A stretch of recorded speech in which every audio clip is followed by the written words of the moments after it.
지금 저 멀리 남미의 서조차 한국이 우리 롤모델입니다라며 한국으로부터 선박 건조 기술을 배우겠다고 줄을 서고 있습니다.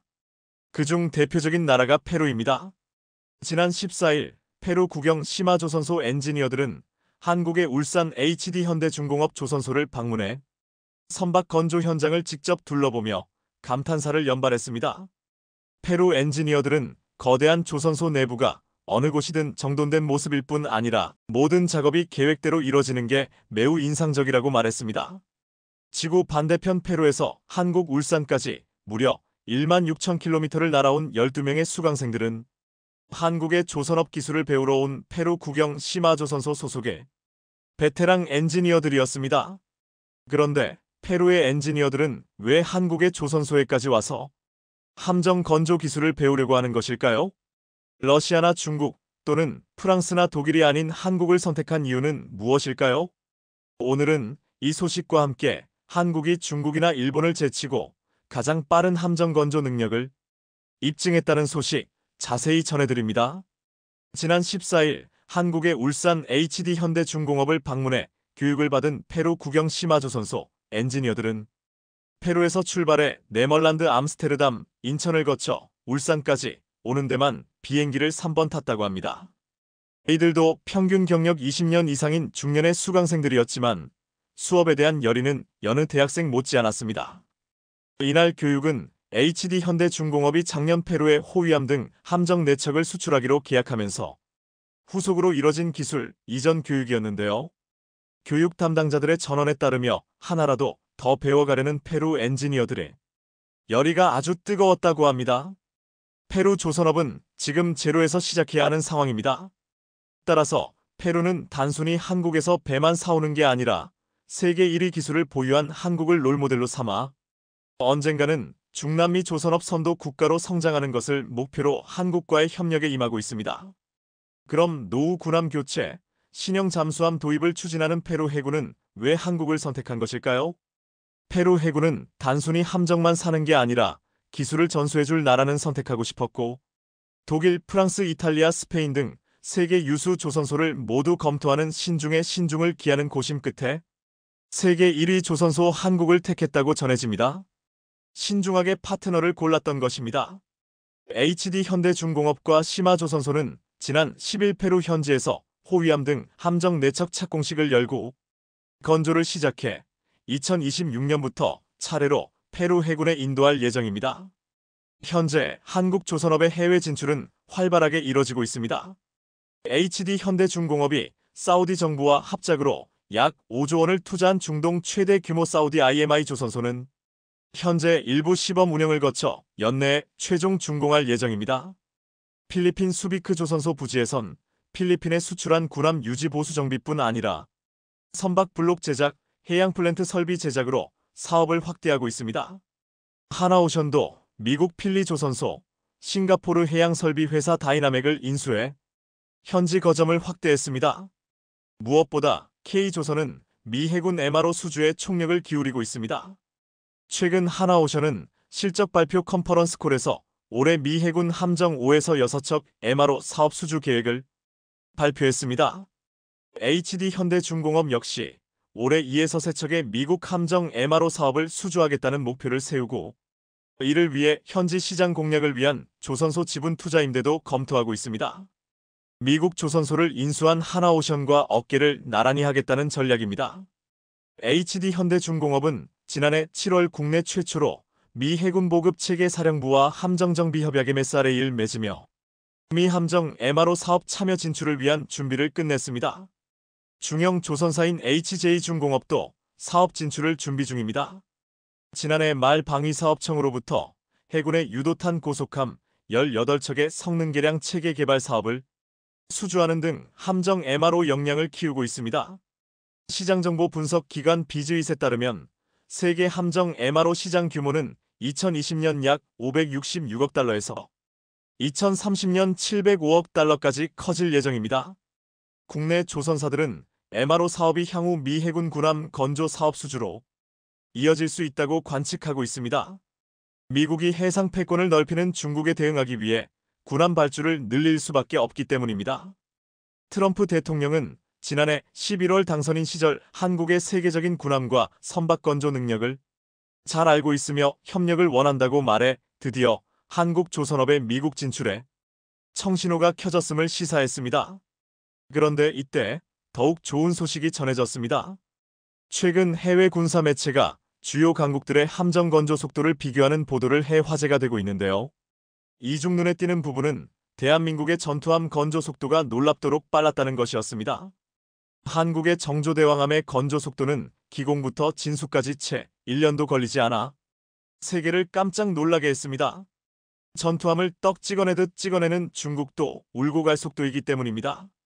한국의 군함 건조 능력이 탁월한 것은 물론 속도까지 이렇게 빠르기 때문에 트럼프 대통령이 그렇게 한국 조선업과의 협력을 원하고 있는 것입니다. 네이버 뉴즈에서도 한국 군함 건조 능력에 대해 특집 보도하기도 했습니다.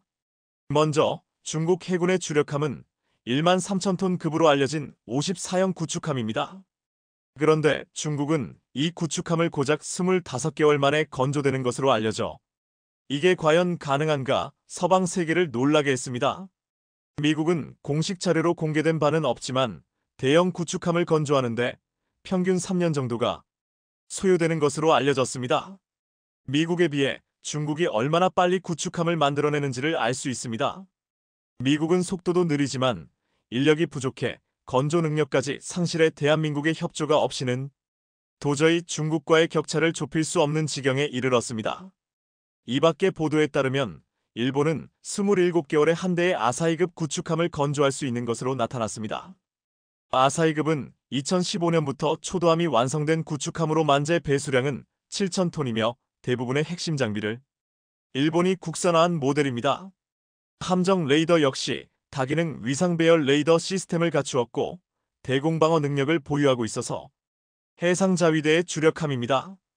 이탈리아의 경우 건조함을 건조하는데 46개월이 소요되고 프랑스가 48개월 정도가 소요되는 것과 비교하면 일본의 건조 속도는 상당히 빠른 편입니다. 그런데 인도의 배수량 6,000톤급의 슈발리급 구축함은 무려 85개월이나 소요됩니다. 경쟁이 안 된다는 의미입니다. 물론 인도의 슈발리급은 함정에서 배출하는 가스를 줄이기 위해 적외선 감소 시스템까지 있다고 하지만 위상 배열 레이더와 통합 마스터를 개발하지 못했습니다. 레이더 능력이 떨어져 미래 해전에서는 약점이 될 것이라는 지적이 있습니다. 이런 사양인데도 인도가 이런 대형 구축함을 전조하려면 무려 8년 이상이 소요되는 것으로 알려지자 네티즌들은 이 정도면 군함을 어거지로 만드는 수준이 아니냐고 말하고 있습니다. 인도는 슈발리급 구축함을 2001년에 시작해 2010년에 배치했으니 말 다했습니다. 이러한 이유로 닭 3척만 건조하고 사업이 마무리 수순을 밟고 있습니다. 구축함 자체 건조한다는 것은 아무나 할 수 없는 상당히 어려운 일이라는 것을 알 수 있습니다. 그런데 이런 인도보다도 의외로 더 건조함 건조 기간이 오래 걸리고 심지어 전투함 분야에서는 심지어 인도보다도 더 오래 걸려 이 분야에서 폭망한 국가로 러시아가 꼽혀 충격을 주고 있습니다. 세계 2위의 해군력을 갖고 있다는 러시아가 이제는 군함 건조 속도에서 인도보다도 더 떨어졌고 심지어 군함 건조에 125개월이나 걸렸다는 말도 들립니다.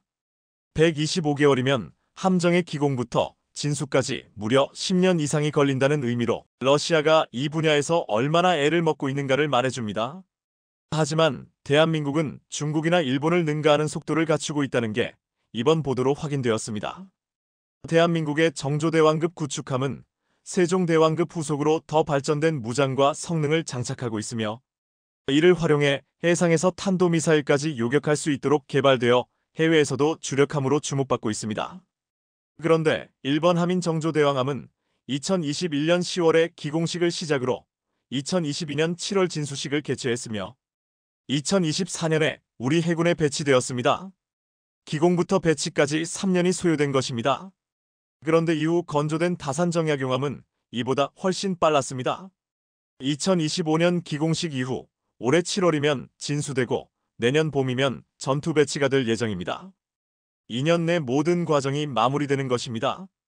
대한민국은 1번 함부터 3번 함까지 그것도 1만 톤 급이 넘어가는 대형 이지스 구축함을 6년 만에 모두 배치할 것으로 예상되고 있습니다. 한국만이 가능한 놀라운 속도입니다. 올해 글로벌 선박 발주가 30% 가까이 줄어들 것으로 예상되지만 대한민국 조선의 슈퍼사이클은 이어질 전망입니다. K조선이 강점을 가진 액화천 연가스 LNG선 수요가 견조하고 초대영원 유운반선 VLCC, 친환경 컨테이너선 등의 발주는 지속될 것으로 보이기 때문입니다.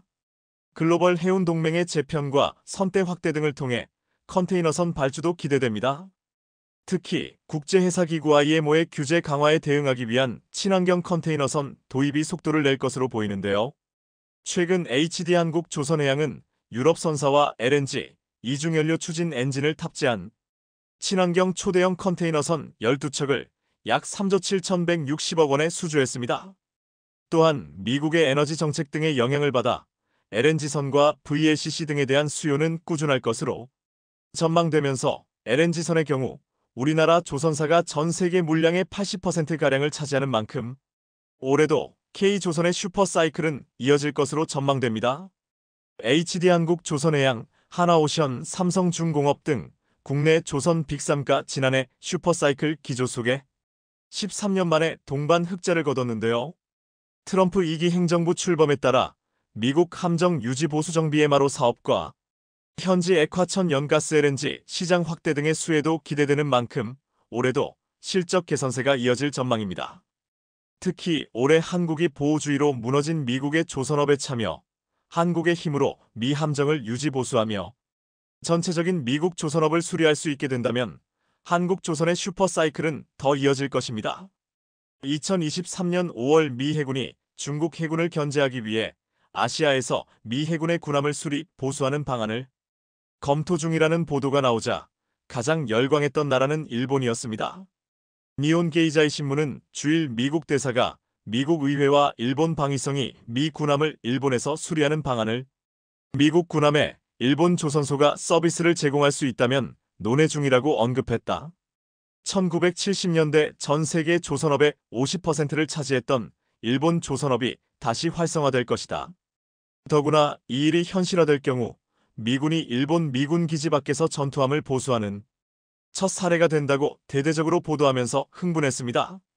당시 미국은 미국 내 방위산업 분야의 노동력 부족으로 군함을 수리하고 보수하는 대기 시간이 길어지자 아시아 지역을 통과하는 군함을 일본 조선소에서 보수하는 방안을 고려 중인 것으로 알려졌습니다. 실제로 지금 미국은 방위산업 분야의 노동력 부족은 생각보다 심각한 상황입니다. 미 해군의 주요 함정인 알레이버크급 미사일 구축함조차 보수하는데 평균 26일이나 기다려야 할 정도입니다. 결국 궁여지책으로 나온 방안이 비어있는 일본 조선소에서 군함을 수리하자였습니다. 이러한 보도가 나오자 일본 조선업계는 쌍수를 들어 환영했습니다. 사실 일본 조선업은 최근 한국, 중국의 시장 주도권을 완전히 뺏긴 상황이어서 미군함점 수리 일감을 받게 되면 자신들의 조선업 부활에 도움이 될 것이라 본 것입니다. 그런데 이 보도가 처음 나왔던 올해 5월만 해도 미군이 생각하는 유력한 후보지는 일본이었습니다. 하지만 지금은 분위기가 많이 바뀌는 모양새입니다. 일단 일본의 선박 건조 및 수리 능력을 믿기 어렵다는 불신의 분위기가 생겼습니다. 최근 수에즈 운하에서 틈만 나면 사고를 당하는 선박들이 대부분 일본 조선소에서 건조된 선박들이었기 때문입니다. 지난 6일 이집트 수에즈 운하에서 충돌 사고로 멈춰버린 컨테이너선 원 오르페우스 호도 일본 조선소에서 건조했고 게다가 최근 들어 홍해에서 일본의 화물선은 물론이며 군함까지도 후티 반군들의 먹잇감이 되는 망신까지 당했기 때문입니다. 지난달 홍해에서 일본 해운기업 니폰 유센이 용선한 갤럭시 리더호가 후티 반군에 의해 납포됐는가 하면 소말리아 아덴만에서 납포된 센트럴 파크호를 구조하기 위해 출동했던 일본 해상자위대 호위함은 예멘에서 발사한 탄도미사일 공격 대상이 되어 자신들이 혼비백산 놀라는 상황이 벌어지고 말았습니다. 당시 해상자위대 수장인 사카이료 해상망료장은 호위함 아케보노에서 약 10헬이 떨어진 해역에 탄도미사일이 떨어졌다는 정보를 미군으로부터 받았다고 밝힌 바 있습니다. 본인들을 향해 탄도미사일이 발사되었다는 사실조차 인지하지 못한 것입니다. 그런데 최근 홍해 상에서는 반군들이 일본 선박과 일본 군함을 노리는 상황이 이상할 정도로 반복되고 있습니다. 이에 일본 해군력의 위상이 급속도로 추락하는 중입니다.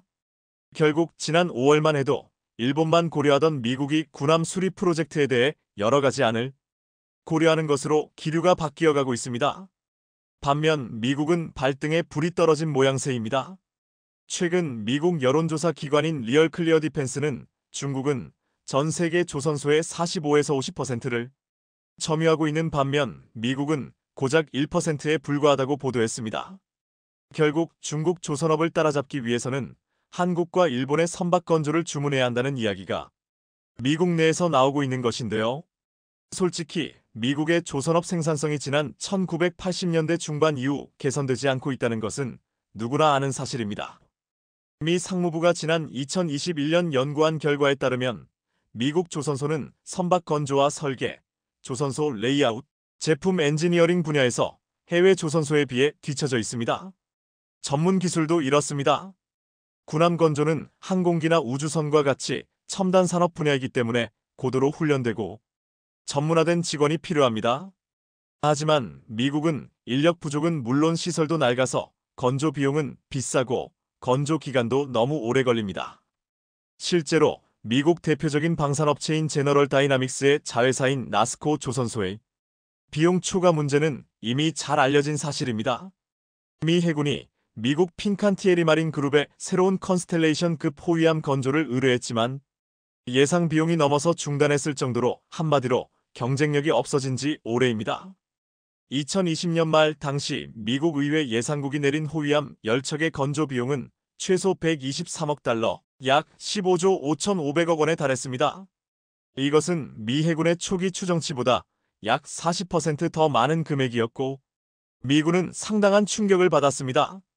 따라서 군함 건조만큼은 해외에서 하지 않으려고 몸부림쳤지만 이제 미국 내에서조차 중국의 군사력 증강을 상쇄하기 위해서는 한국에서 건조한 군함을 사들여야 한다는 분석까지 나온 상황입니다. 미 전문가들 사이에서 한국과 일본의 조선소가 미국 군함의 절반 가격에 건조하고 인공지능 AI과 자동화 공정 등 최신 기술을 활용해 군함을 건조해 미중 패권 경쟁에서의 해군 경쟁력을 강화시켜야 한다는 주장도 제기되고 있는데요. 한국과 일본 조선업체들은 미국 조선소에서 건조하는 군함의 절반 가격으로 군함을 건조하고 있는 게 사실입니다. 가격만 저렴한 게 아니라 한국의 HD 현대중공업과 하나오션 등은 군함 건조 시 모듈식 구조, 로봇공학, AI, 자동화 공정 등을 광범위하게 활용하고 있는 것으로 유명합니다. 미국이 가장 우려하는 것은 결국 기술입니다. 한국과 일본의 군함 건조를 의뢰하면 민감한 기술과 지적 재산권을 이전해야 할 가능성이 높기 때문입니다. 무엇보다 존스법 존즈 액트의 발목을 잡고 있습니다. 미국은 안보 우려 및 자국 조선 산업 보호 등을 이유로 외국에서 건조한 함정을 구매하거나 해외에서 함정을 건조하는 것을 금지하고 있는데요. 전문가들은 중국과의 해전에서 우위를 점하기 위해서는 이 법을 제고해야 한다고 주장하고 있습니다. 또한 미중 패권 경쟁에 따른 신속한 군함 건조의 필요성을 감안하면 이제 한국 조선소에서 효율적인 군함 제조와 생산 프로그램을 배워야 한다고 강조하고 있습니다. 이러한 관점에서 지난 5월 미 해군이 아시아 동맹국의 민간 조선소를 이용해 군함을 유지, 수리 및 정비하는 방안을 고려 중이라는 보도가 나왔던 것인데요. 하지만 불과 몇 달 사이 이 프로젝트의 유력한 동맹국은 한국이 언급되기 시작했습니다. 가장 먼저 한국의 군함 건조 능력을 집중 조명한 곳은 미국 매체 월스트리트 저널이었습니다. 월스트리트 저널 WSJ는 현재 미국은 군대를 증강할 예산상 여력이 있어도 방위 산업의 기반이 붕괴되어 있기 때문에 중국에 밀릴 수밖에 없다고 지적하면서 미 싱크탱크 전략국제문제연구소 CSIS의 보고서 내용을 인용했습니다. 전략국제문제연구소가 최근 대만을 둘러싼 미중 충돌을 시뮬레이션한 결과 만일 미국과 중국이 무력 충돌을 한다면 미국은 항공모함 2척과 구축함 순양함 등 최대 20척을 잃고 중국은 50척 이상을 상실한다는 결과가 나온 것인데요. 언뜻 보면 무승부로 보이지만 결국 승부는 손실된 함정을 누가 더 빠르게 대체할 수 있는가로 판가름나며 그렇게 되면 미국보다 더 빠르게 함정을 보강할 수 있는 방위산업 제조업 기반이 있는 중국의 승리로 귀결됐다는 것이 요지입니다. 군사문제 전문가들조차 지난 2년간 중국 해군은 구축함 순양함 17척을 증강했는데 미국은 현재 같은 수의 함정을 건조하는 데 6년이 걸리며 미국은 군함을 빠르게 대량 건조할 능력이 없다고 지적하고 있습니다. 돈이 있어도 무기 군수품을 공급하기 어렵다는 이야기입니다. 그러면서 대안으로 제시한 곳이 바로 한국이었습니다. 로널드 오루크 의회 조사국 CRS 분석가는 한국 조선업체들은 민간 부문 경험을 바탕으로 구축함의 건조 유지 비용을 염두에 두고 군함을 설계한다. 한국 이지스 구축함은 동급 미국 함정보다 무게가 더 나가지만 복잡한 전자장비 설치 작업이 쉬워 비용을 절감한다고 극찬했습니다. 미국은 이제 군함 제조 속도에 있어 중국에 뒤처진다는 것을 인정하고 한국의 효율성을 배워야 한다고 일갈한 것입니다. 그런데 최근 미 해군은 한국의 효율적인 구축함 건조 능력을 인정했으며 중국을 감시하는 정조대왕함의 성능에 감탄했습니다. 미국에 필요한 수요에 정확하게 부합한 것입니다. 우리나라 군의 최신 함정인 차세대 이지스함 정조대왕함은 1800km 밖에 1800개 표적을 동시에 포착할 수 있고 북한 전역에서 발사된 탄도탄을 탐지해 요격할 수 있습니다. 또한 중국 서부 지역과 일본 전역도 커버할 수 있습니다. 실제 얼마 전 북한이 백령도와 이어도 서쪽공에 상공으로 쏜 발사체도 우리 해군 이지스함이 남해 먼바다 상공을 빠져나갈 때까지 추적하는 데 성공한 한 바 있습니다. 최근 직접 한국을 방문해 정조대왕함을 눈으로 직접 본 미국 칠함대 사령관은 정조대왕함을 보고 아름답다고 극찬했을 정도입니다. 수상함은 보통 잠수함에 취약하지만 이를 극복하기 위해 집채만 한 크기의 통합소나 체계를 넣어 대잠 방어 능력을 보완했습니다. 대잠 어뢰 홍상어도 탑재해 장거리에서 다가오는 적을 무력화시킬 수도 있습니다. 이 밖에 지상으로부터 12km 높이에 있는 고고도 탄도미사일을 식별하는 최신형 이지스 전투체계와 다기능 복합 전투체계를 보유하고 있는 최신 기술이 집약된 최신의 이지스함을 건조할 수 있는 나라가 되었다는 것을 인정한 것입니다. 이제 바다 위의 주도권도 일본에서 완전히 한국으로 넘어오고 있습니다. 이스라엘과 팔레스타인 무장정파 하마스의 일시 휴전이 끝나면서 전쟁의 불안감이 다시 고조되고 있는 가운데 사실 중동 전쟁은 역사적으로 이러한 긴장 상황이 지속될 수밖에 없는데요. 때문에 중동 시장은 방산 블루오션으로 떠오르고 있으며 이러한 점은 전 세계 방산 업계에서 이름을 날리고 있는 한국에게는 대오제가 되고 있는 상황입니다. 실제로 지난달 13일 마무리된 중동 최대 전시회인 두바이 에어쇼에선 국산 기동 헬기 수리온과 소형 무장 헬기 LAH가 고난도 기동을 선보이며 중동 현지 방산 관계자들로부터 열띤 환호를 받기도 했습니다. 현재까지 사우디아라비아 UAE에서 강한 수출 청신호가 나오고 있어 중동 지역이 제2의 방산 대박 시장이 될 가능성이 커지고 있다는데 자세히 알아보겠습니다. 지금 전 세계 시선은 중동에 쏠려 있다고 해도 무방합니다. 팔레스타인 무장정파 하마스의 이스라엘 기습으로 발발한 전쟁이 계속 이어지면서 중동 지역의 위기감이 고조되고 있는 상황이지만 사실 양측의 충돌은 끝없이 이어져 왔습니다. 아니 거의 매년 벌어지는 충돌 스토리에 세계가 이미 익숙한 상황입니다. 그 이유는 중동이 다양하고 복잡하기 때문인데 실제로 민족과 종교, 종파가 서로 달라 국가 간 이해관계나 진위를 파악하기 어려울 정도입니다. 때문에 우리는 중동을 석유와 천연가스로 막대한 오일 달러가 넘치는 곳으로 국익에 중요하다고 인식하고 있지만 한편으로는 배타적 태도를 취하고 있기도 합니다. 하지만 앞으로는 중동을 새로움이 꿈틀대는 지역으로 바라볼 필요가 있는데요. 현재 아랍에미리트와 사우디아라비아는 보수적인 이슬람 체제에서 벗어나기 위해 파격적인 개혁을 추진하며 중동에 자극을 주고 있으며 방산 분야에서도 기회가 많이 엿보이기 때문입니다. 특히나 사우디는 국방 예산 규모가 세계 3위에 이를 정도로 막대하고 전 세계 거의 모든 첨단 무기를 휩쓸어 수입하는 엄청난 큰 손입니다. 그런데 정말 믿기지 않겠지만 사우디는 낙후된 예멘 후티 반군을 상대로 9년씩이나 고전하고 있는데요. 오히려 예멘 후티 반군에 연전연패하며 사우디 국경에서 밀고 올라오지 못하게 방어를 하고 있는 상황으로 알려져 충격을 주고 있습니다. 사실 현재 사우디는 27만 명에 달하는 대부분 병력을 용병에 의존하고 있는데 파키스탄, 아프리카 수단 등 사우디 주변 극빈국에서 넘어온 용병들이 국방을 담당하고 있습니다. 이런 기이한 일이 벌어진 건 1938년 사우디의 석유가 발견된 이래로 세계 최대 산유국으로 군림하면서 국민들이 국방에 무관심하게 됐기 때문입니다. 군사력 강화를 위해 징병제 실시를 수차례 검토했지만 모두 국민들의 엄청난 반발로 번번이 실패하고 말았고 결국 용병들에게 병력을 의지할 수밖에 없게 된 겁니다. 이런 이유로 인해 2019년에는 예멘 후티 반군이 사우디군 2,000여 명을 포로로 잡았다며 동영상을 공개해 국제적 망신을 당하기도 했는데요. 이뿐 아니라 전투 도중 장갑차가 후진하다가 아군 차량을 들이받거나 값비싼 에이브럼스 전차를 적진도 제대로 탐지해보지 않고 돌진하다 한꺼번에 10대 이상 잃은 경우도 있습니다. 제대로 된 작전이나 전략 없이 무작정 물량 공세만 펼치다가 제대로 된 공격도 하지 못하고 큰 손해만 입은 겁니다. 결국 제 아무리 최첨단 무기를 들여오고 막대한 돈을 지급해도 싸울 의지가 없는 군대가 승리하긴 어렵다는 교훈을 주고 있는 겁니다. 사우디 정부도 오합지졸 군대를 어떻게든 개혁해보려 노력하고 있지만 쉽지 않은 상황이라 그래서 한국을 선택한 건데요. 실제로 지난달 중순 사우디가 갑자기 포병을 동원해 예멘의 북부 사다 지역을 먼저 폭격하는 이전과 아주 다른 상황이 펼쳐졌습니다.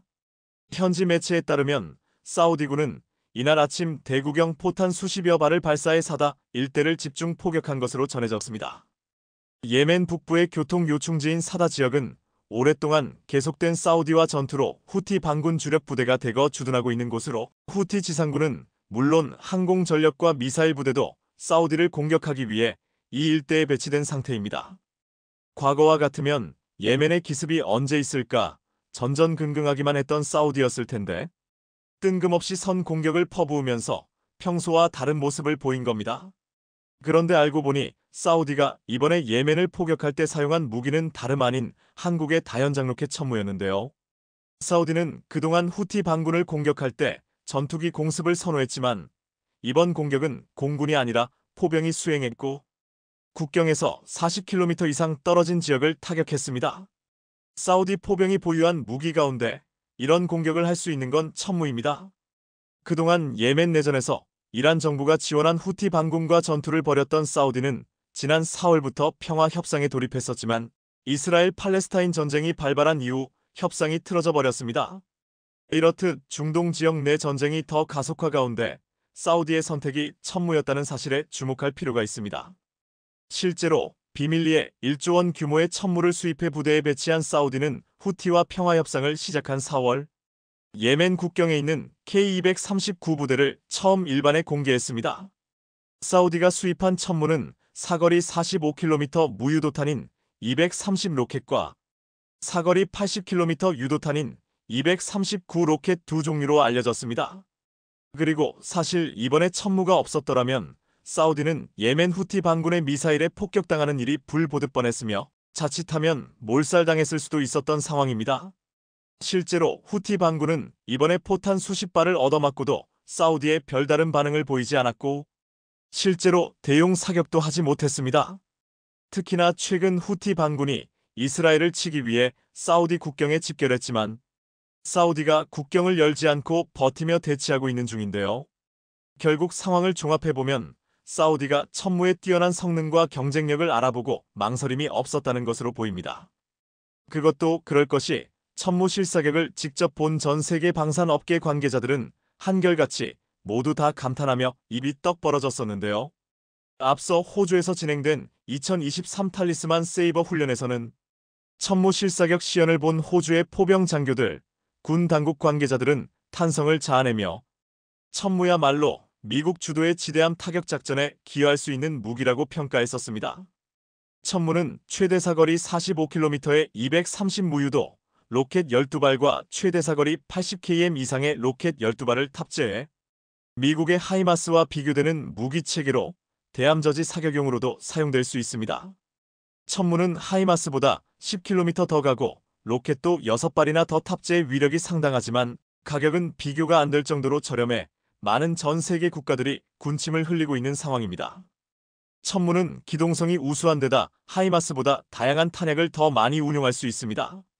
자동화된 사격 통제 장치를 갖춰 발사 준비 시간과 사격 후 진지 이탈 소요 시간도 짧은데 다연장 로켓으로 치고 빠지는 전술을 구사할 수 있는 겁니다. 이런 이유로 폴란드형 천무는 작년 10월 기본 계약을 체결한 후 9개월도 채 지나지 않아 생산되면서 곧바로 폴란드에 실전 배치되기도 했는데요. 앞서 말씀드렸던 것처럼 원래 천무는 최대 사거리 80km 미사일을 발사할 수 있는데 이번에 사거리 290km의 KTSSM-2가 탑재되면서 더욱더 강력한 무기로 진화했습니다. 때문에 폴란드에서는 북한을 초토화시키려고 개발한 KTSSM-2를 탑재한 천무만이 살 길이라는 평가가 나옵니다. 실제로 폴란드가 천무 KTSSM-2를 선택한 건 게임 체인저가 될 수 있을 만큼 강력한 무기 체계이기 때문입니다. 특히나 서방 진영에서 이런 장거리 유도미사일 체계를 생산할 수 있는 곳이 한국이 유일한 상황인데다 한국은 천무를 활용한 다양한 탄두를 탑재한 미사일을 다수 가지고 있다는 엄청난 경쟁력을 보유하고 있는 상황입니다. 실제로 이 가운데에는 에이테크მს와 함께 거론되고 있는 KTSSM가 있습니다. KTSSM의 특별함은 일반적인 고폭탄뿐 아니라 열압력탄을 탑재하는 방식이라는 점으로 파편이 거의 없어 구조물을 파괴시키는데 아주 효과적으로 알려졌습니다. 이런 KTSSM은 엄청난 위력에도 불구하고 발당 8억 원으로 가성비가 매우 훌륭한 것으로 전해지는데 천무를 더욱더 빛나게 해주고 있는데요. 더구나 천무는 보병 휴대용 장비인 형궁처럼 쉽게 유통될 수 있는 무기가 아니지만 사우디는 물론 UAE에서도 기존 다연장 로켓 장비를 뛰어넘는 성능과 신뢰성으로 큰 호평을 받고 있는 중입니다. 이렇듯 천무의 엄청난 화력과 위력이 어마어마한 가운데 앞서 사우디로부터 천궁 2방산 수출 임박 소식도 들려왔었는데요. 방산업계에 따르면 여기에 더해 최근 사우디에선 천무뿐 아니라 대공 방어체계, 화력 무기 등 향후 다른 무기 수출도 기대해도 좋을 만큼 다양한 분야에 걸쳐 대규모 방산 협력 논의가 이뤄졌습니다. 그리고 최근 폴란드에서도 천무 발사대가 잇따라 무사히 폴란드 땅에 상륙하는 등 순조로운 상황이 이어지고 있는데요. 폴란드는 한국에서 완제품으로 이송된 2대의 천무와 현지에서 통합 작업을 마쳐 완성될 15대의 발사대를 갖게 됐습니다. 폴란드 국방부는 작년 10월 한화에어로스페이스와 천무 288문을 도입하는 기본 계약을 체결하면서 올해 18대 공급을 시작으로 2027년까지 8조 5천억 원 규모의 천무를 인도받을 예정입니다. 그리고 이런 순조로운 납기 소식에 더해 최근 폴란드 군에 천무 발사대를 탑재한 호마르 K가 배치됐다는 소식이 전해졌습니다. 방산업계에 따르면 부아슈차크 폴란드 국방장관은 지난달 27일 폴란드 최초의 통합 다연장 로켓 발사기인 호마르 K가 공장을 떠나 제18기계화사단 제18포병 연대에 직접 전달됐다고 자신의 SNS에 밝혔습니다. 폴란드 군에 배치된 호마르 K는 지난달 2일 쫄란드에 도착한 발사대 1개와 발사대 모듈 4개를 폴란드제 옐츠 8X8 차체를 결합한 것인데요. 천무가 폴란드에 이어 중동 지역에서 성공적인 데뷔전을 치르고 세계 최강 다연장 로켓 시스템으로 입소문을 타 추가 수출의 물꼬를 틀 수 있길 기대해보겠습니다. 최근 미국 방부 산하 국방안보협력국 DSCA의 수장이 방한했습니다. 미국 방안보협력국은 미국 국방부의 무기 수출 관련 기관으로 미국의 기술이 들어간 무기의 수출을 허가하고 관리하는 곳입니다. 이 기관의 수장이 한국에 와서 극비리의 한화에어로스페이스와 한국항공우주산업을 찾은 것은 큰 의미가 있다고 했습니다. 지난 13일 주한미국상공회의소 항공우주방산위원회 주최로 열린 원탁토론회에 지머시 미국 방안보협력국장이 참석했습니다. 한화에어로스페이스는 미국 제너럴 일렉트릭과 제휴의 전투기용 엔진을 생산하고 있는데 한국산 전투기 KF-21에는 제너럴 일렉트릭이 개발한 F414 엔진이 탑재됩니다. 한화에어로스페이스는 폴란드와 인도네시아, 사우디 등의 수출을 추진하면서 미국 방안보협력국의 협조를 구하려고 허시 국장에게 적극적으로 어필했다고 했습니다. 그런데 허시 국장이 가장 눈여겨본 곳은 FA5001라고 했습니다. 허시 국장은 경남 사천에 있는 KAI 본사를 찾아가 FA50 생산 시설을 둘러봤다고 했습니다. 일각에서 지금 미국에게 FA50이 중요한 시점이라고 했습니다. 미국에겐 지금 하루빨리 훈련기 도입이 절실하기 때문입니다. KAI는 FA50을 판매하며 미국산 레이더와 미사일 등을 활용하고 있습니다. 폴란드 FA-55PL에는 미레이시온의 팬텀 스트라이크 능동전자주사의 ESA 레이더, AIM-9X 단거리 공대공 미사일, 록히드 마틴의 스나이퍼 포드 표적 추적 장치와 레이저, 유도폭탄, 공중급 유장치 등을 장착하고 있습니다. FA-50은 한국의 기술도 많이 들어갔지만 여기에 미국산 레이더와 미사일까지 달아서 팔고 있기에 미국은 이를 중요한 자산으로 여기는 것처럼 느껴졌습니다. 그런데 이 시점에서 허쉬 국장의 방문을 눈여겨보는 이유는 최근 미국과 일본이 훈련기를 공동 개발한다는 말이 나온 후이기 때문입니다. 2018년 T-50은 미 공군 차기 고등훈련기에 도전했다가 탈락했습니다. 당시 선택받은 훈련기는 미 보잉사와 스웨덴 사브가 내놓은 T-75 레드호크였습니다. 하지만 T-75 레드호크는 각종 기술적 문제로 전력화 일정이 잇따라 지연됐습니다. 이에 이제 2-3년 내에 도입되는 이 해군의 전술임문기와 고등훈련기, 미 공군 전술임문기 사업을 합쳐 총 500여 대 규모 사업에 FA-50이 또다시 도전하려 하고 있습니다. FA-50은 한미가 공동으로 개발했다고 할 수 있는 전투기로 미국 시장 진출에 성공하면 우방국 시장 진출 등 고등훈련기 및 경전투기 시장에서 1,300대 물량을 확보할 수 있을 것이라고 했습니다. 그런데 지난 4월 미일 정상회담에서 돌연 미국과 일본이 훈련기 공동 개발을 발표했습니다. FA-50 수출을 준비하는 한국에게는 청천벽력 같은 소리였습니다. 일본의 T-4 훈련기는 1988년부터 실전 배치된 훈련기로 총 212대가 생산됐는데 현재 기체가 심하게 노후돼 전투기 조종사 훈련에 큰 어려움을 겪고 있는 것으로 알려졌습니다.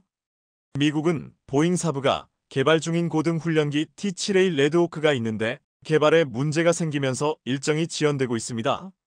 이에 일본은 미국이 차세대 고등훈련기로 개발 중인 T-7업 파생형 도입을 염두에 두고 공동 개발을 제안했을 가능성이 있다고 분석되었습니다. T-75를 도입한다면 공동 개발을 제안했지만 실제 일본 업체의 개발 기여도는 낮을 것이라고 했습니다.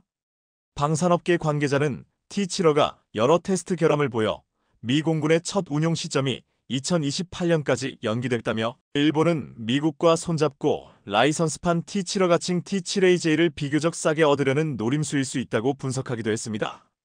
실제로 공동 개발이기보다는 미국은 일본과 함께 구입해서 싸게 도입하려 한다는 것이라는 것입니다. 미국의 입장에서는 T-75가 개발이 지연되면서 개발 자금에 대한 부담이 커졌는데 일본을 끌어들이면서 이 부담을 줄이려는 시도로 보였습니다. 그런데 일본은 미국과는 다른 말을 하고 있습니다. 미국이 개발한 훈련기를 그냥 도입하는 것이 아니라 일본은 정말 미국과 함께 새로운 자국 훈련기를 만들겠다는 것이었습니다. 일본에서는 공동 개발을 말하면서 개조 자유도 혹은 항공기 요구 성능이라든지 일본 주도로 포함시켜 간다든지 그런 것이 가능한 범위에서 국제 공동 개발을 추구할 것이라고 말했습니다. 일본은 위험 분담 차원에서 함께 개발할 뿐 주도권은 자신들이 쥐겠다며 사실상 독자형 모델을 만들겠다고 말한 것입니다. 일부 전문가는 미 해군은 항공모함에서 쓸 수 있는 차기 함재용 훈련기를 원하고 있는데 일본은 해군용 훈련기가 아니어서 양국 이해관계가 일치되지 않는다고 했습니다. 일각에서는 과거 미국과 일본의 차세대 전투기 개발 프로그램이 좌초되었던 것처럼 이번 훈련기 개발도 무산될 가능성이 높다고 보고 있습니다. 일본은 당초 미국 방산기업 록히드 마틴과 함께 미쓰비시 중공업이 차세대 전투기를 함께 만들려고 했습니다. 일본은 북한의 핵미사일 도발, 중국의 대만 침공 가능성, 러시아의 위협 등으로 6세대 전투기를 개발하려 했지만 최첨단 기술은 공유하지 않는다는 미국 측 방침에 따라 좌절되었습니다. 록히드 마틴은 일본이 F-22, F-35 제작 기술을 사용하는 것에 반대했습니다. 일본은 중요한 핵심 기술을 록히드 마틴에게서 가져오려다가 무산된 것입니다. 한국도 KF-21을 개발하면서 핵심 4대 기술을 전수받지 못했는데 우리는 우리 힘으로 이 기술을 개발한 바 있습니다. 결국 일본은 기술 공유가 가능한 영국과 협력할 수밖에 없었고 결국 영국, 이탈리아와 함께 6세대 전투기 개발에 나선 것입니다. 현재 미국은 T-75가 개발의 난항을 겪으며 예정된 기간보다 수년 늦어졌기에 훈련기가 빨리 필요한 상황입니다. 그러기에 일본이 원하는 방식으로 새로운 훈련기 개발에 시간을 쓸 여력이 없을 것이라고 했습니다. 이에 이미 검증된 훈련기 T-50, FA-50을 도입하는 것이 가장 안전하고 탁월한 선택이 될 것이라고 보고 있습니다. 미일 공동개발 훈련기는 T-7A 기종의 파생형이 유력하다는 관측도 있지만 일본이 보잉의 T-7가 아니라 록히드 마틴과 T-50 기반으로 전술훈련기 공동개발을 추진한다는 말도 나오고 있습니다. 일본이 문제 많은 보잉의 T-7보다 록히드 마틴의 T-50을 선택할 가능성 높다는 것입니다. 얼마 전 일본은 훈련기를 개발하기보다는 도입하려는 계획을 세우고 있었는데 후보 기종으로 이탈리아 M346과 미국 보잉의 T-7가 경합을 할 것을 알려졌습니다. 하지만 KAI의 T-50을 참여시키려는 방위성 움직임이 있다는 것이 포착되기도 했습니다. 지금 미국과 일본이 공동으로 훈련기를 개발하는 것이 과연 가능하겠느냐는 질문이 나오면서 FA-50의 미국 진출에 대한 희망은 아직 꺾이지 않았다고 말하고 있습니다. FA-50은 T-50을 2011년 경전투기로 개조, 양산하면서 탄생했는데 당시에는 말이 많았습니다. 경전투기가 무슨 소용이 있냐, 고등 훈련용으로는 과도한 성능이라고 했는데 훈련기로 사용하는 경전투기 치고 성능이 좋고 최신 전투기에 비해선 기능은 떨어져도 가격은 싼 특징이 큰 기회가 됐습니다. 훈련기와 전투기로 다 쓸 수 있어 국방비가 부족한 동남아 국가들엔 가성비 좋은 전투기라는 매력적 선택지가 된 것입니다. 또한 한미연합훈련에 투입돼 미국산 전투기와의 높은 호환성도 증명됐습니다. FA-50은 최근 글로벌 전투기 시장에서 놀라운 인기를 끌고 있습니다.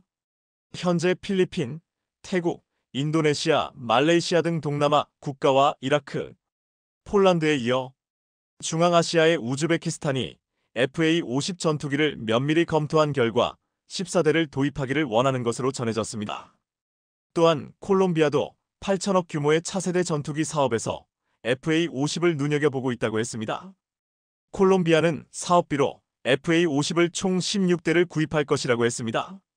극강의 가성비를 뽐내는 FA-50을 가장 잘 쓰는 곳은 필리핀입니다. 지난해 10월에는 필리핀 공군이 훈련 중 FA-50으로 미 F-21을 격추했다고 해서 큰 화제가 되었습니다.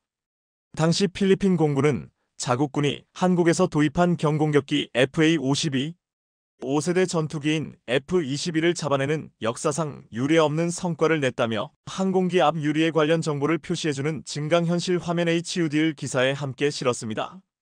전문가들은 F-22가 가장 강점을 가질 수 있는 영역은 중거리 교전에 해당하는 영역이라며 FA-50과 F-22가 도그 파이팅이라고 부르는 WVR 가시권 환경으로 들어와서 훈련하는 상황이 벌어지면 능력의 격차가 줄어드는 영역이 생길 수 있다라고 분석했습니다.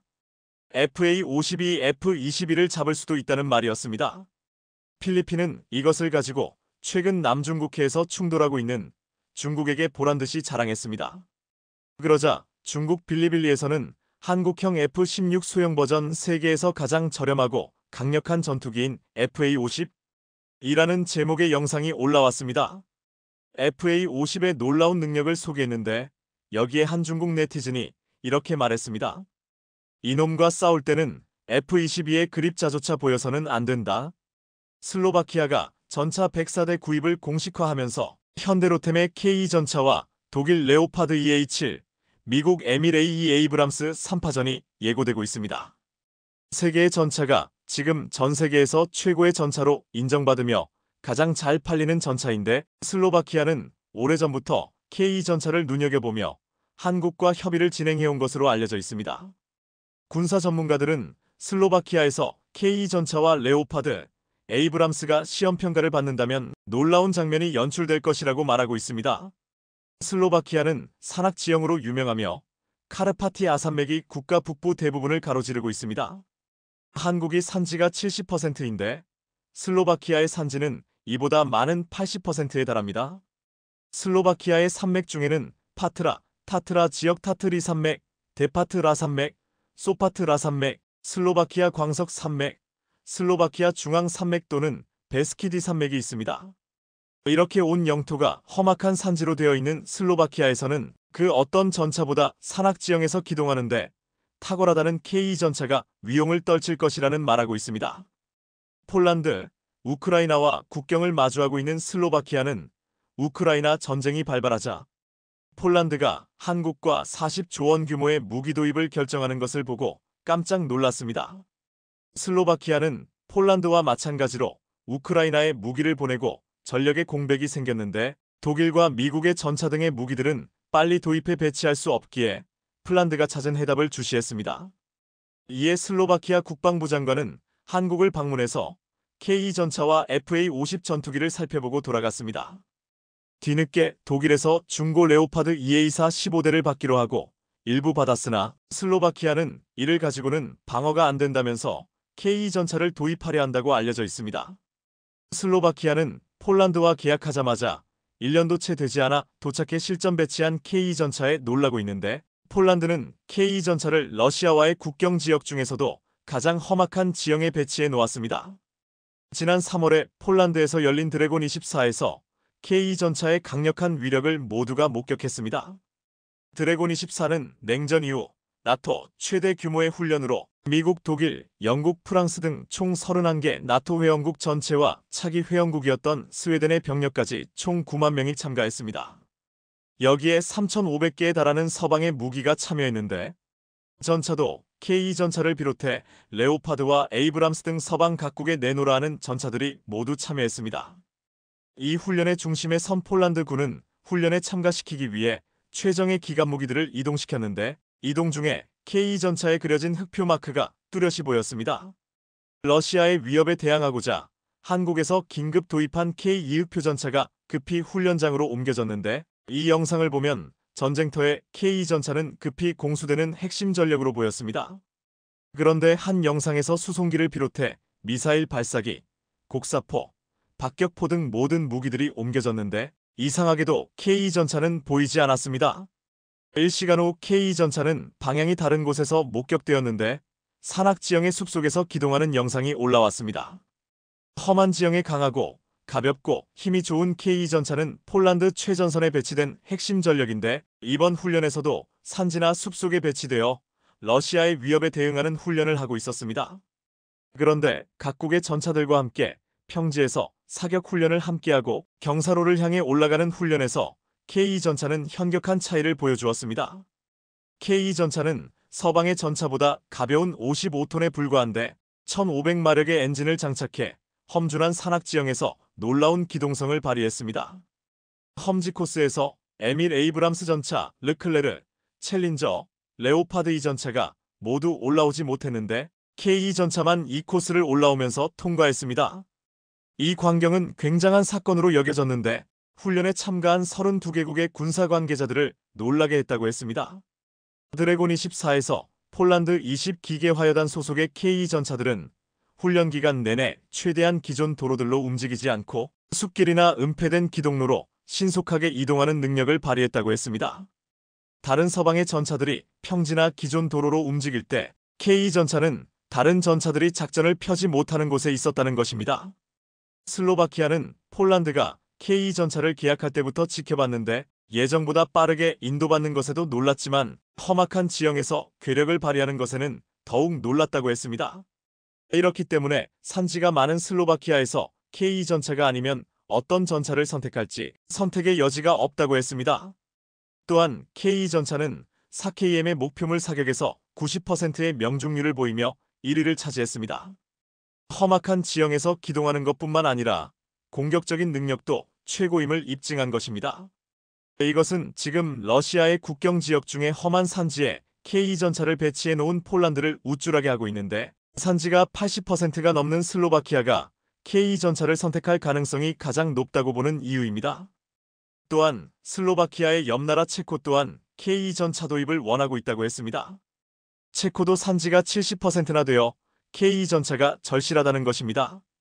특히 체코는 상태가 좋지 않은 수천 개의 다리가 있다고 알려져 있는데 이 때문에 60톤 이상의 전차가 건널 수 없다고 했습니다. 이에 60톤이 넘는 레오파드나 에이브람스가 적합하지 않고 55톤밖에 되지 않는 K 전차가 가장 적합하다고 말하고 있습니다. 과거 체코의 군사 사이트에서는 K 전차에 대해서 집중 분석하며 극찬한 바 있습니다. 체코 군사 전문가 즈비너 노보트니는 폴란드형 K 전차는 T-72와 구형 레오파드 1을 완벽히 대체할 수 있다며 한국의 K전차가 어떻게 만들어졌는지를 자세히 기술했습니다. 그는 한국은 K전차를 개발하기 위해 서방에 현존하는 모든 전차 레오파드, 이 에브럼스 M1, 챌린저, 이 메르카바 등들을 속속들이 연구했으며 여기에 자신들이 보유한 러시아제 T-80U 전차의 장점들 또한 녹여넣었다고 했습니다.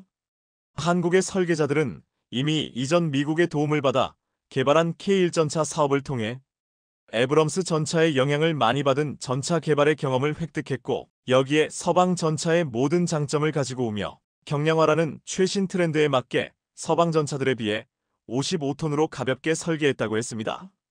그러면서 체코군이 그동안 어떤 선택도 할 수 없이 독일 전차를 도입해야만 했지만 앞으로 K 전차를 도입한다면 최고의 선택이 될 것이라고 단언했습니다. 체코의 유명한 군사 잡지 아미웹은 지난해 12월 K 전차대 레오파드, 독일 레오파드가 시장에서 자기 자리를 지킬 수 있을까요? 라는 제목으로 K 전차와 레오파드를 비교 분석한 기사를 게재했습니다. 여기서 먼저 노르웨이 테스트에서 영하의 온도와 산악 환경에서 전투 능력이 K 전차가 레오파드보다 월등하다는 것을 이미 입증했다고 말했습니다. 그러면서 K는 남북 접경 지역 산악 지형에서 전투작전을 수행할 수 있도록 설계됐다며 K 전차는 산악 지형에서의 전투에 중점을 두고 있기 때문에 동적 수압식 서스펜션이 장착되어 있어 탱크가 웅크리고 장애물 뒤에 숨을 수 있고 높이를 높일 수 있어 다른 탱크보다 더 높은 엄폐물에서 사격할 수 있습니다고 설명했습니다. 또한 모든 측면으로 기울어지기 때문에 전차는 앞으로 기울어져 주포 내림각이 최대 16도까지 증가하여 훨씬 아래에 있는 목표물을 파괴하거나 언덕 너머로 발사할 가능성이 높아진다고 했습니다. 예까지 들었는데 K 전차는 뒤로 몸을 기울여 총 높이를 높일 수도 있고 다른 탱크가 공격하지 않는 언덕에 있는 적을 공격할 수도 있다고 했습니다. K 전차는 평지 전투에서도 뛰어난 기동성과 정확성으로 탁월한 공격 능력을 갖추고 있고 험악한 산악 지형에서는 K 전차를 따라올 전차가 없다는 것을 모두가 인정하고 있습니다. K 전차와 레오파드 전차는 지금 유럽에서 가장 비교되며 서로 최고라는 논쟁이 벌어지고 있는 전차인데 3년 전 두 전차를 비교한 영상에 이러한 댓글이 달리고 있습니다. K는 노르웨이군의 평가에서 레오파드를 압도했다. 러시아 탱크 승무원은 K 탱크를 향해 바지에 오줌을 쌀 것입니다. 한국형 헬기 수리온 첫 수출. 이라크와 1358억 원 계약. 야후 재팬 뉴스란에 게재된 기사와 일본 네티즌 댓글 반응 번역입니다. 한국형 다목적 기동 헬기 수리온이 이라크에 수출된다. 한국산 헬리콥터의 해외 수출은 이번이 처음이다. 23일 방위산업계에 따르면 한국항공우주산업 KAI은 이라크 정부와 수리온 KUH-1 수출 계약을 체결했다고 공시했다. 계약 내용은 이라크가 특수 소방 함공기 2대를 도입하고 이라크 헬기 조종사와 정비 기술자를 교육하는 내용도 포함된 것으로 알려졌다. 계약 금액은 1358억 원 약 147억 엔으로 지난해 KAI 매출의 약 3.6%에 해당하는 규모이며 계약 기간은 내년 3월 31일부터 2029년 3월 31일까지이다. 지난 2006년 한국국방과학연구소 ADD와 KAI는 방위사업청 주관으로 수리온 개발에 착수했고 2012년 육군에 실전 배치되었다. 당초 육군 기동 헬기로 개발되었던 수리온은 상륙 기동, 의무 후송, 해경, 소방, 산림 등 10여 개 기종으로 진화하며 신뢰성과 임무 능력을 검증받았고 지금은 약 300여 대의 수리온이 한국에서 군관용 헬리콥터로 운용되고 있다. KAI는 2026년까지 상륙 공격 헬기와 소해 헬기 등 공격 및 기뢰 탐색과 같은 특수 임무를 수행할 수 있는 기종을 추가로 개발할 예정이다. KAI는 지난해 아랍에미리트 UAE 두바이 에어쇼와 서울 국제 항공우주 및 방위산업 전시회 DEX에서 수리온의 실물을 전시했다. 올해 3월에는 이라크의 알말리키 육군 항공사령관 중장 등이 한국을 방문하며 수리온 수출에 대한 기대가 높아졌다. 당시 알말리키 사령관은 경남 사천에 있는 KAI 본사로 이동할 때 수리온에 탑승했으며 KAI 본사에서는 수리온 계열의 중형 헬기 흰수리의 운용 모습을 참관하고 직접 탑승까지 한 것으로 알려졌다. 방위산업계 관계자는 수리온의 이라크 수출로 한국 방위산업이 국내 정치 상황에 영향을 받을 것이라는 우려가 해소될 것으로 기대한다고 말했다. 코브라 대체할 한국산 소형 무장 헬기 미로온 1호기가 한국 육군에 인도됐다. 26일 한국방위사업청이 소형 무장 헬기 LAH 미로온의 양산 1호기를 한국 육군에 인도했다고 밝혔다. 미로온은 용을 의미하는 미르와 숫자 100을 뜻하는 온의 합성어로 용맹하게 100% 임무를 완수한다는 의미를 담고 있다고 한다. 미로온은 수리온에 이어 한국이 독자 기술로 개발한 두 번째 국산 헬기로 현재 한국이 운용 중인 500MD와 AH-1S 코브라 공격 헬기를 대체할 소형 무장 헬기다. 미로온은 기존의 대전차 미사일 대비 사거리가 2배 이상 늘어난 한국산 공대지 유도탄 1000검을 비롯하여 2.75인치 로켓과 20터렛형 기관총을 탑재해 한국군이 현재 운용 중인 공격 헬기 대비 무장 능력이 크게 향상되었다. 또한 표적 획득 지시장비 TADS를 장착해 전방의 표적을 효율적으로 탐지하는 능력도 확보했으며 미사일, 경보 수신기 MWR과 레이더, 경보 수신기 RWR 등 첨단 생존 장비를 탑재하여 전장 환경에서 각종 대공 위협에 대한 생존성이 함상되었고 사동 비행 조종 장비 AFCS, 통합 전자지도, 컴퓨터 IDMC 등 최신 함전 장비를 장착해 조종사의 임무 부담을 줄이고 운용성을 획기적으로 개선했다. 미로온 양산 1호기는 약 3년간의 제작 및 조립 공정, 기능 점검, 인수 검사 과정을 거쳐 한국 육군에 인도되었으며 이번 납품을 필두로 한국 육군은 2031년까지 160대에 달하는 물량을 전력화할 계획이다. 미로온은 지난 2023년 서울 ADEX와 두바이 에어쇼 등 국제 박람회에서 성공적으로 시험 비행을 선보이며 호평을 받은 바 있으며 앞으로 다양한 국가들이 큰 관심을 가질 것으로 전망된다.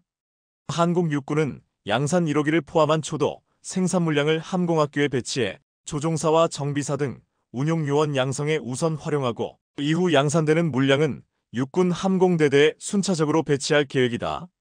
한국은 최근 해외 수출도 순조로워서 무기 수출 강국이 되어가고 있다. 생산량이 늘면 개당 단가는 내려가고 연구개발비도 늘어나는 법이다. 일본은 자위대용으로만 소수 생산하다 보니 방산업체들이 운영이 안 되어 철수하거나 축소하는 일이 잦다. 일본의 무기 기술이 대단하다고 말하는 사람은 여전히 많지만 수출하지 못하면 미래가 없다. 야후 댓글러들은 여전히 일본이 최고라고 생각하는 모양이야. 노인들이 많아서인지 고성능이면 무조건 팔린다고 생각하는 댓글이 많아. 가전제품도 마찬가지였지만 고성능이라고 다 팔리는 게 아니라는 걸 깨닫지 못해서 일본이 지금 이런 상황인 거다.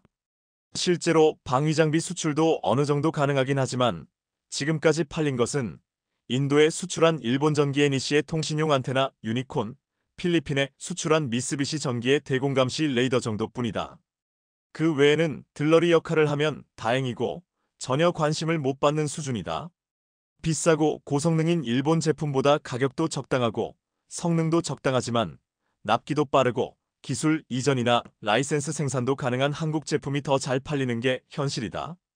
특히 K9 자주포나 K10 탄약 보급 장갑차 같은 것이 잘 팔리고 있다.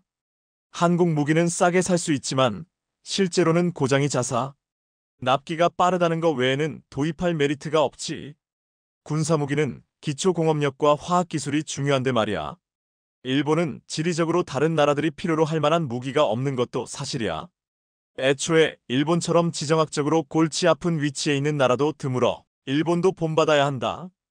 군수산업과 국산 무기의 해외 수출 말이야. 중국, 한국, 미국 같은 무기 수출 강국들 사이에 둘러싸여 있으면서 일본은 전시회 한 번 했다고 욕을 먹는다. 자위대가 AH 공격 헬기를 전량 운용 폐지해도 괜찮은 걸까? 코브라가 더 나은 거 아닌가? 한국은 군수품 수출을 차근차근 확대하고 있다. 한국 제품을 선택하는 이유는 서구권 제품보다 저렴하고 납기가 짧으며 신뢰성도 높아졌기 때문이다. 수출이 성사되면 생산 라인을 유지하면서 자국 군대에 피드백을 제공할 수 있다. 일본은 스스로를 고립시키고 방어적인 태도를 유지하고 있는데 아쉽기만 하다. 나는 모 중공업에 다니는데 민수용 제품에 치중한 결과 군수품 생산 기술이 거의 소실된 수준이다. 특히 군수품을 생산하던 세대가 대부분 은퇴했고 해외 및 군 부대와의 네트워크도 점점 줄어들고 있다. 민수 제품 관련으로 내부 규제가 강화된 결과 새로운 걸 시작할 수 없는 체질이 됐다.